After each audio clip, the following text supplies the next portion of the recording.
मैं हूं आपका स्क्रीन टॉक्स और आज हम कूदने वाले हैं उस दुनिया में जहां झूठ भी सच लगता है, सच भी खतरनाक होता है और हर इंसान की नजरों में शक छुपा रहता है। हाँ दोस्तों, बात हो रही है द फैमिली मैन की। भारत का वो शो जिसने हम सबको ये समझा दिया कि हीरो हमेशा केप पहनकर नहीं आता, कभी कभी चप्पल पहनकर स्कूटर चलाता है और नाम होता है श्रीकांत तिवारी। आज हम खोलने वाले हैं वो राज जो मेकर्स ने छुपाए, जो किरदारों ने झेले और जिनके जवाब का इंतजार पूरा देश करता रहा।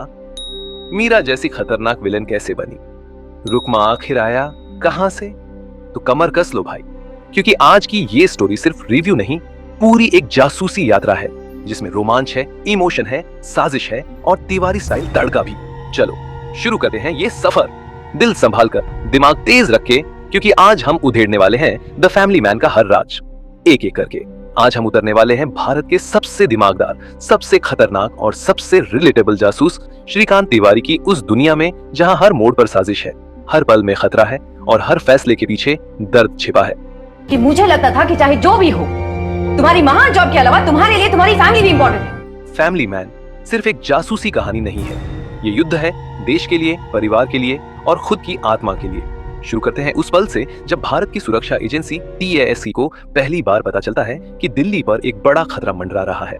एक आतंकवादी नेटवर्क चुपचाप अपनी जड़ें फैला रहा है और इसका केंद्र है मूसा रहमान। वो लड़का जो बचपन में मासूम था, लेकिन हालातों ने उसे एक ऐसे रास्ते पर धकेल दिया जहां वापसी नहीं।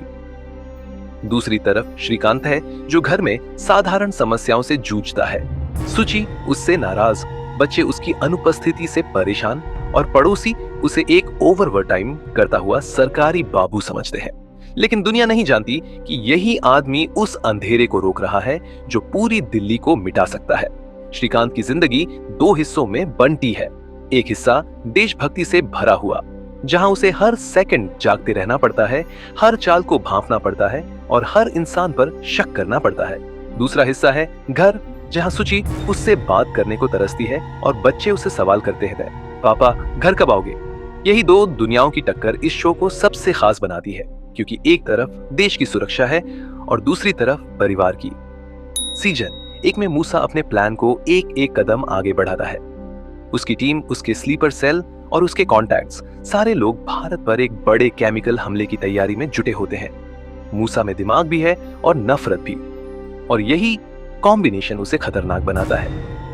श्रीकांत और उसकी टीम जैसे जेट के मनबे, कुलकर्णी और बाकी ऑपरेटिव इस प्लान को रोकने के लिए दिन रात एक कर देते हैं, क्योंकि अगर एक छोटी सी गलती हुई तो दिल्ली का नक्शा बदल सकता है। इस बीच श्रीकांत का घर धीरे धीरे बिखरने लगता है। सुची को संदेह होता है कि वो उससे दूर होता जा रहा है और उनके रिश्ते में खामोशी भर जाती है। मूसा और साजिद एक गैस अटैक की तैयारी करते हैं। ये गैस इंसानों को मिनटों में मार सकती है। एक छोटा सा लीकेज भी पूरा शहर खत्म कर सकता है। श्रीकांत मूसा के करीब पहुंचता है, लेकिन हर बार मूसा एक कदम आगे निकल जाता है, जैसे चूहे बिल्ली का खेल हो। एक जगह पर श्रीकांत की टीम मूसा को पकड़ लेती है, लेकिन मूसा झूठ बोलकर बाहर निकलता है और फिर खूनी खेल शुरू कर देता है।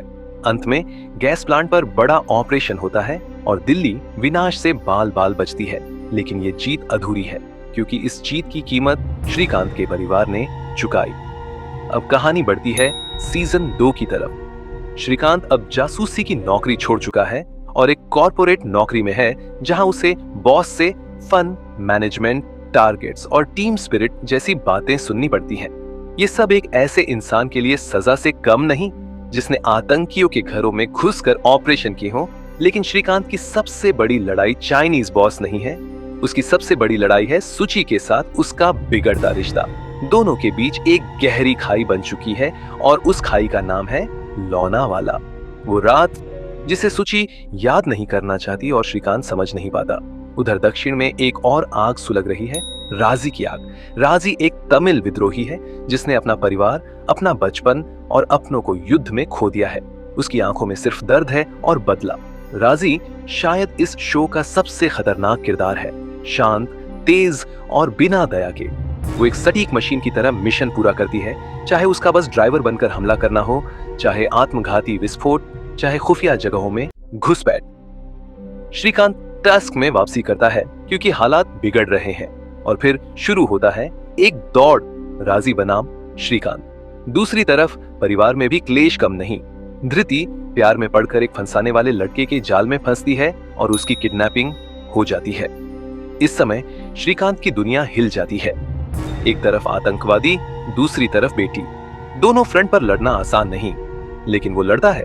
धृति को बचाया जाता है, लेकिन इस हादसे से श्रीकांत की आत्मा हिल जाती है। राजी प्रधानमंत्री पर बड़ा हमला करती है। उसका मिशन सफल नहीं होता, लेकिन उसका संकल्प शो में खून जमा देता है। अंत में वो खुद को ब्लास्ट कर देती है और यहाँ खत्म होता है सीजन 2। अब आता है शो का सबसे बड़ा, सबसे भारी और सबसे जटिल हिस्सा, सीजन 3। सीजन 3 में आप समझते हो कि युद्ध सिर्फ बंदूक और बम से नहीं लड़ा जाता। आज का युद्ध डिजिटल है, जानकारी का है, दिमागी है। पूरी दुनिया साइबर हमलों, सोशल मीडिया के जहर, फेक न्यूज और डिजिटल हथियारों से लड़ रही है। एक तरफ चीन की चालें हैं, दूसरी तरफ भारत की सीमाओं पर फैली तनाव की चिंगारी। इसके साथ ही उत्तर पूर्व भारत, जहां संस्कृतियां, भावनाएं, राजनीति और जियोपॉलिटिक्स एक साथ टकराती हैं। सीजन 3 में 2 नए किरदार आते हैं, मीरा और रुकमा। ये दोनों कहानी का दिशा बदल देते हैं। बड़ा राज ये है कि मीरा का किरदार पहले एक पुरुष लिखा गया था, बाद में बदला गया, और रुकमा का रोल स्क्रिप्ट में पहले था ही नहीं। मेकर्स ने बाद में कहानी की जरूरत के अनुसार उसे शामिल किया। ये दोनों नई परतें जोड़ते हैं, जिनमें साजिश, भावनाएं और नए संघर्ष छिपे हैं। सीजन 3 में सबसे बड़ा खतरा है बायोलॉजिकल हमला। वायरस, गैस, डिजिटल डेटा और सोशल इंजीनियरिंग, ये सब मिलकर एक हाइब्रिड वॉर बनाते हैं, जिसमें दुश्मन सामने नहीं आता। वो फोन में है, ऐप में है, सोशल मीडिया में है और उन लोगों में है जो भारत के अंदर रहते हुए देश के खिलाफ काम कर रहे हैं। श्रीकांत और जेके इस जटिल गेम को पकड़ने की कोशिश करते हैं, लेकिन हर कदम पर उन्हें झटके मिलते हैं। लेकिन इस सीजन का सबसे पर्सनल हिस्सा है श्रीकांत और उसकी फैमिली। सुची अब भी उस रात के बारे में कुछ नहीं बोलती। लोनावाला अब भी एक ऐसा सवाल है जिसमें दर्शक भी उलझे रहते हैं। सुची और अरविंद के बीच क्या हुआ? मेकर्स जानबूझकर इसका जवाब नहीं देते, क्योंकि वो चाहते हैं कि दर्शक खुद इस खाली जगह को अपनी सोच से भरे। कभी कभी राज बताए नहीं जाते, महसूस कराए जाते हैं। सीजन 3 का क्लाइमेक्स में भारत पर एक बड़ा डिजिटल और बायो हमला होता है। पूरा नेटवर्क हिल जाता है। कई शहरों में सिस्टम फेल होते हैं, लोगों में डर फैलता है और इसी अफरा तफरी में असली गद्दार सामने आते हैं। वो लोग जो भारत में रहकर भारत को ही नुकसान पहुंचाना चाहते थे। श्रीकांत और टीम इस हमले को रोकने के लिए अपनी पूरी जान लगा देते हैं। ये लड़ाई सिर्फ हथियारों की नहीं, ये लड़ाई दिमाग की है, डेटा की है और भरोसे की है। अंत में भारत एक बड़े हमले से बच जाता है, लेकिन ये जीत अधूरी है, क्योंकि दुश्मन की फाइलें अब भी खुली हैं, प्लान्स अब भी अधूरे हैं और भारत का भविष्य अब भी खतरे में। श्रीकांत अपने परिवार की तरफ देखता है, थका हुआ पर डटा हुआ।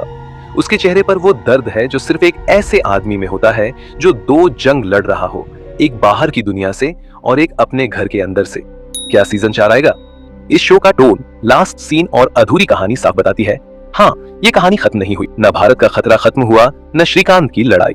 अगले सीजन में ध्यान होगा उत्तर पूर्व के मुद्दों पर, चीन के साथ संभावित युद्ध और श्रीकांत के परिवार के टूटते रिश्ते पर। धृति का भविष्य, अथर्व का बढ़ता गुस्सा और सुचि की चुप्पी, ये सब कहानी को और गहरा करेंगे। दोस्तों, फैमिली मैन सिर्फ एक जासूस की कहानी नहीं है, ये उस हर आदमी की कहानी है जो घर में भी योद्धा है और दुनिया में भी, जो अपने परिवार के लिए भी खड़ा है और अपने देश के लिए भी। श्रीकांत तिवारी जैसे किरदार इसलिए महान है क्योंकि वो परफेक्ट नहीं, वो इंसान है। डरते हैं, टूटते हैं, लड़ते हैं और फिर भी खड़े रहते हैं। तो इस वीडियो को प्यार देना मत भूलना। कमेंट में बताना कि अगली कौन सी वेब सीरीज या फिल्म का ऐसा ही डीप सिनेमैटिक रिकैप चाहिए। मैं हूं आपका स्क्रीन टॉक्स। फिर मिलेंगे एक नए धमाके के साथ। तो दोस्तों, ये थी द फैमिली मैन की वो जर्नी जो सिर्फ स्क्रीन पर नहीं, हमारी नसों में दौड़ गई। श्रीकांत ने फिर दिखा दिया कि हीरो हमेशा गोलियां नहीं चलाता, कभी कभी घर के आटे, दाल, बच्चों के प्रोजेक्ट और वाइफ की चुप्पी से भी युद्ध लड़ना पड़ता है। मीरा, रुकमा, चीन का खतरा, डिजिटल वॉर, बायो अटैक और ऊपर से लोनावाला का पंगा। यार, ये शो खून नहीं, सीधा एड्रेनलिन पंप कर देता है। और हाँ दोस्तों, मैं हूं आपका यार, आपका होस्ट स्क्रीन टॉक्स। फिर मिलेंगे बहुत जल्द एक नई कहानी, एक नए रहस्य और एक नए धमाके के साथ। तब तक याद रखना, देश भी जरूरी, फैमिली भी जरूरी, और आप सब मेरे लिए सबसे ज्यादा जरूरी।